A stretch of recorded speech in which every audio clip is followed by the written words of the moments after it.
Welcome to middle education. मेरे प्यारे बच्चों का बार बार एक ही मैसेज था कि प्लीज सर जल्दी से अब लेकर के आइए बूस्टर डोज, क्योंकि हमें मचाना है एग्जाम में तबाही।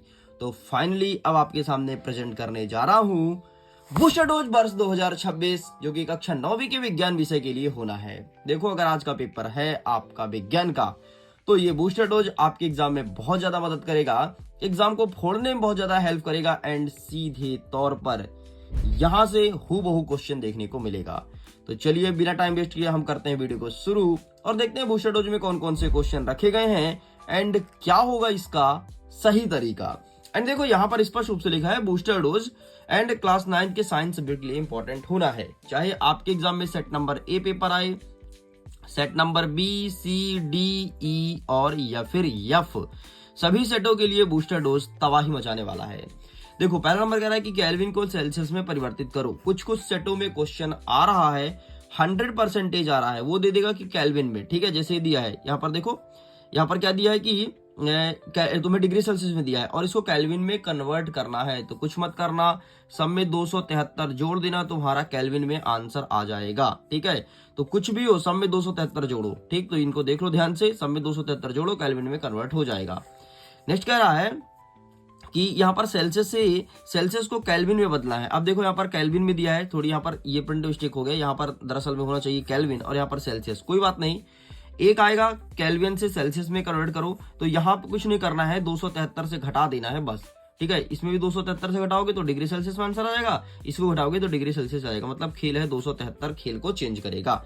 नेक्स्ट कहता है कि संगलन की प्रसुप्त ऊष्मा क्या होती है। ये क्वेश्चन आपके एग्जाम में देखने को मिल रहा है, कुछ सेटों में आ रहा है, ठीक है। एंड ये तो 2 सेट में आ रहा है भी ये क्वेश्चंस, तो जैसे बता रहा हूँ ना वैसे करते जाना। यकीन मानो आज का पेपर बहुत ही बेहतर आप लोग का जाने वाला है, क्योंकि सारे क्वेश्चंस आ रहे हैं आपके बूस्टर डोज से। नेक्स्ट कह रहा है कि वाष्पीकरण क्या है, ऊर्ध्वपातन की परिभाषा लिखो, ठीक है। ये सारे क्वेश्चन 1 नंबर में आ रहे हैं। वाष्पीकरण क्या है, ऊर्ध्वपातन की परिभाषा, 1 नंबर के क्वेश्चन है। पूछेगा कि ठोस से द्रव में बदलना क्या कहलाता है, आप बताएंगे, ऊर्ध्वपातन कहलाता है। सॉरी, ठोस से गैस में बदलना ऊर्ध्वपातन कहलाता है। नेक्स्ट कहता है गलनांक व क्वथनांक में क्या अंतर होता है, ठीक है। Melting point and boiling point में डिफरेंस क्या है। एंड वाष्पीकरण को प्रभावित करने वाले कोई दो कारक, ठीक है। वाष्पीकरण को प्रभावित करने वाले कोई 2 कारक लिखो। नेक्स्ट कहता है कि गर्मी में मटके या फिर घड़े का जल होता है ठंडा होता है, आखिरकार क्यों, है ना। गर्मी जैसे जैसे आती है, देखते हो मटके का पानी बहुत ज्यादा ठंडा होता है, तो क्या कारण है, ये एग्जाम में देखने को मिलेगा। नेक्स्ट कह रहा है कि गर्मियों में हमें सूती कपड़े क्यों पहनने चाहिए, है ना। गर्मी में देखते हो कि हम सूती कपड़े पहन के निकलते हैं, तो ऐसा क्या रीजन है कि हमें सूती कपड़े पहनने चाहिए। नेक्स्ट कह रहा है ठोस, द्रव और गैस में अंतर स्पष्ट करो। क्या होता है ठोस, क्या होता है द्रव, क्या होता है गैस, इसमें डिफरेंस बताना है। अच्छा, कुछ सेट में क्या आ रहा है, कुछ सेट में से पूछेगा ठोस और गैस में अंतर, कुछ में ठोस और द्रव में पूछेगा, कुछ में तीनों में पूछ रहा है, ठोस, द्रव, गैस, कुछ में द्रव और गैस से पूछ रहा है, तो ध्यान रखना, ठीक है। एक चीज बता देता हूँ, क्वेश्चन का लैंग्वेज चेंज रहेगा। लैंग्वेज मतलब पूछने का भाषा चेंज रहेगा। जैसे ऐसे पूछेगा कि गर्मी में सूती कपड़े क्यों पहनने चाहिए, मैं प्रश्न दिया हूं। कुछ सेट में ऐसे पूछेगा गर्मी में सूती कपड़े ही पहनना फायदेमंद होता है, क्यों। अब तुम ये मत बोलना कि सर सेम टू सेम नहीं आया, है ना। अब तुम बच्चे नहीं रह गए हो, बड़े हो गए हो, और तुमको भी पता है कि इस बार पेपर 30% कठिन आ रहा है, ठीक है। तो ये मत बोलना, ये लैंग्वेज चेंज कर रहा है, आपको छका के पूछ रहा है, मतलब छकाना समझते ना, आपको कंफ्यूज करना, है ना। तो छका के पूछ रहा है, कंफ्यूज करके पूछ रहा है, इसलिए बेटा परेशान मत होना। नेक्स्ट कह रहा है समांगी तथा विषवांगी मिश्रण में अंतर स्पष्ट कीजिए और भौतिक और रासायनिक परिवर्तन के उदाहरण। भौतिक और रासायनिक परिवर्तन के 4 उदाहरण याद कर लो, 4 उदाहरण, ठीक है। यहां से सीधे तौर पर क्वेश्चन आएगा, ऐसे दे देगा कि चलो बताओ बर्फ का पिघलना क्या है, तुम बताओगे बर्फ का पिघलना है भौतिक परिवर्तन। बोल देगा मोमबत्ती का जलना, बताओगे रासायनिक परिवर्तन। पूछ लेगा मोमबत्ती का पिघलना, बोल दोगे भौतिक परिवर्तन। ऐसे क्वेश्चन आएंगे। चलो एक मैं भी पूछ लेता हूं इसी सिलसिले में, बर्फ का जमना क्या है, तुम ये बताओ, लगाओ दिमाग। बर्फ का जमना क्या है, भौतिक है कि रासायनिक है। जो सही आंसर देगा उसको मैं हार्ट दूंगा भाई, ध्यान रखना। चलो आगे बढ़ते हैं। मिश्रण व यौगिक में अंतर स्पष्ट कीजिए, ये हमारे एग्जाम में आ रहा है, ठीक है। निलंबन के गुणधर्म भी पूछेगा। नेक्स्ट कह रहा है कि संतृप्त विलयन क्या है, कोलाइड विलयन क्या है, निलंबन, इनको परिभाषित करना है। क्या होता है संतृप्त विलयन, क्या होता है कोलाइड विलयन और क्या होता है निलंबन, आपको ये चीज बताना है। नेक्स्ट कह रहा है द्रव्यमान संरक्षण का नियम बताओ। ठीक है, क्या होता है द्रव्यमान संरक्षण का नियम, और दूसरा बताना है स्थिर अनुपात का नियम। ठीक है, द्रव्यमान संरक्षण का नियम और बताना है स्थिर अनुपात का नियम। आगे बढ़ते हैं। अणु व परमाणु में अंतर स्पष्ट कीजिए। क्या होता है अणु, क्या होता है परमाणु? Molecules and atoms. ठीक है, difference between molecules and atom any two, कोई दो अणु और परमाणु में अंतर बताना है। डाल्टन का परमाणु सिद्धांत क्या है? वो जॉन डाल्टन के नाम सुने हो, बस वही पढ़ना है।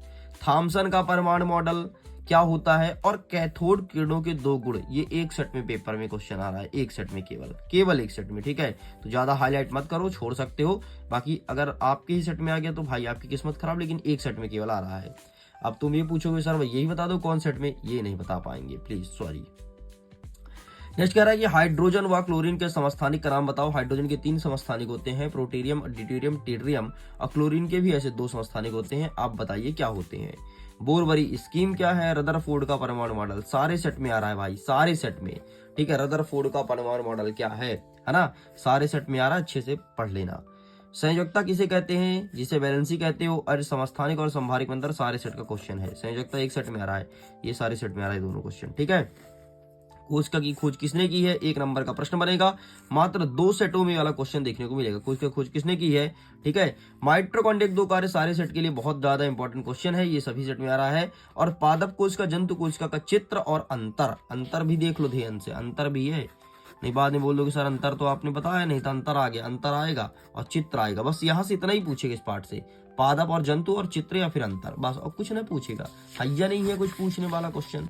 ठीक है, माइटोकॉन्ड्रिया का कोशिका का बिजली ग्रह क्यों कहा जाता है? खत्म। लो भाई, तुम्हारे लगभग 90% सॉरी तुम्हारे लगभग 70% क्वेश्चन हो चुके हैं, खत्म। चलो, लाइसोसोम के कार्य लिखो। ठीक है, और गोल्जी काय के कार्य लिखो, ये कार्य पढ़ लेना। ठीक है, लाइसोसोम को आत्महत्या की थैली क्यों कहा जाता है? इसे क्यों कहते हैं कि आत्मघातीय या आत्महत्या की थैली है? समसूत्री व अर्धसूत्री विभाजन में अंतर, बोलोगे सर कितने अंतर याद कर लें? केवल 2, केवल 2। प्रकृतिक यूकैरियोटिक केवल 2, जितना बोलते हैं उतने करते जाओ। उत्तक की परिभाषा और उदाहरण, ठीक है, ये 2 नंबर का प्रश्न बनेगा। और रंध्र के कार्य, हाँ केवल 2 कार्य, केवल 2, छोटे छोटे क्वेश्चन अब चालू हो गए हैं। ठीक है, ऐच्छिक और अनैच्छिक क्रिया में अंतर केवल 2। अच्छा, रेखित और अरेखित लिख के आ जाए ना तो सेम चीज है। जैसे कहता है पैरेंकाइमा, कॉलेनकाइमा, स्कर्नकाइमा और कॉलेनकाइमा में कितने अंतर? 2, केवल 2 पढ़ लेना, ये सारे अंतर केवल 2। ठीक है, फटाफट खोलो और 2 अंतर पढ़ के चले जाओ। हाँ, न्यूरॉन का चित्र आएगा बेटा 3 नंबर में। ठीक है, तंत्रिका उत्तक क्या है? इसकी संरचना 3 नंबर का क्वेश्चन है ये। जाइलम और फ्लोएम केवल 2। हृदय पेशी का चित्र 3 नंबर का क्वेश्चन है। ठीक है, त्वरण की परिभाषा और एसआई मात्रक 1 नंबर में आ रहा है। अदिश और सदिश राशि की परिभाषा 1 नंबर में आ रहा है। ठीक है, अदिश राशि का उदाहरण से प्रश्न पूछ रहा है, ये देखो उदाहरण से 1 नंबर में आ रहा है। औसत चाल व मंदन की परिभाषा, औसत चाल क्या होता है, मंदन क्या होता है, ये आ रहा है 1 नंबर में। ठीक है, चाल और वेग में अंतर स्पष्ट करो, 2 नंबर का क्वेश्चन। दूरी विस्थापन में अंतर 3 नंबर का क्वेश्चन। ठीक, सब बता रहा हूं तुम्हें, बस करते जाना। चलो, एक समान चाल क्या होता है, संवेग से आप क्या समझते हैं, और इस प्रकार से ये पूछेगा आपके 4 नंबर का बड़ा वाला प्रश्न है, संवेग वाला। ठीक है, बाकी कुछ नहीं आएगा। नेक्स्ट कह रहा है कि हाँ, जब कोई गतिशील बस अचानक रुकती है तो हम आगे की ओर झुक जाते हैं, ऐसा क्यों? ये पूछेगा 2 नंबर के हिसाब से। ये क्वेश्चन भी कर लेना तैयार। इस प्रकार से यहाँ तक हम पहुंच चुके हैं, मतलब हमारा हो चुका है 90% पेपर कंप्लीट। ठीक, 90% कंप्लीट हो चुका, जो यहाँ तक पहुंच गया है। आगे देख लेते हैं, 4-5 प्रश्न और बचे हैं, जो कि बनेगा 3 नंबर का। ठीक है, 3 नंबर का भी मैंने नहीं बताया, 3 नंबर का नीचे लिख लिया हूं। चलो, जब कोई क्रिकेट खिलाड़ी गेंद को कैच करता है तो अपना हाथ पीछे की ओर खींचता है, ऐसा क्यों? घर्षण से क्या क्या लाभ है और घर्षण बढ़ाने के उपाय बताइए। न्यूटन के गति के द्वितीय नियम का गणितीय गणना करना। ठीक है, गणितीय गणना करना है। न्यूटन का सर्वात्रिक गुरुत्वाकर्षण नियम क्या है? आर्किमिडीज उत्प्लावन बल क्या है? ठीक है, ये चीज को डिफाइन करना है, 1 नंबर के क्वेश्चन है। तो न्यूटन का सर्वात्रिक गुरुत्वाकर्षण नियम ये है 4 नंबर का। न्यूटन के गति का द्वितीय नियम ये है 4 नंबर का। ठीक है, 4 नंबर के 2 प्रश्न होते हैं कंप्लीट। अब देख लो 4 नंबर के एक और प्रश्न, गुरुत्वीय त्वरण मतलब स्मॉल जी और कैपिटल जी में अंतर, अच्छे से याद कर लेना, 4 नंबर का क्वेश्चन है। ठीक है, नेक्स्ट कह रहा है कि गतिज ऊर्जा और स्थितिज ऊर्जा किसे कहते हैं, 3 नंबर का क्वेश्चन है। एंड अंतिम आपका है ऊर्जा संरक्षण का नियम, ये 3 नंबर का क्वेश्चन है, कंप्लीट होता है। लो भैया, इतना था आपके इस वीडियो में। अब अगर इसका पीडीएफ चाहिए तो सिंपल सा मिडिल एजुकेशन का एप्लीकेशन डाउनलोड करूं। ठीक है, मिडिल एजुकेशन मिडिल एजुकेशन के एप्लीकेशन को डाउनलोड कीजिए, गूगल प्ले स्टोर में दिया गया है, ठीक है। और वहां से जाकर के सिंपल सा एक ऑप्शन तुम्हें दिखेगा, जस्ट डाउनलोड करके लॉगिन करोगे तो बूस्टर डोज का ऑप्शन दिखेगा, ठीक है। तो बूस्टर डोज के पास तुम देखोगे कि वहां पर तुमको इसका पीडीएफ प्रोवाइड करा दिया जाएगा, तो पीडीएफ को डाउनलोड कर सकते हैं।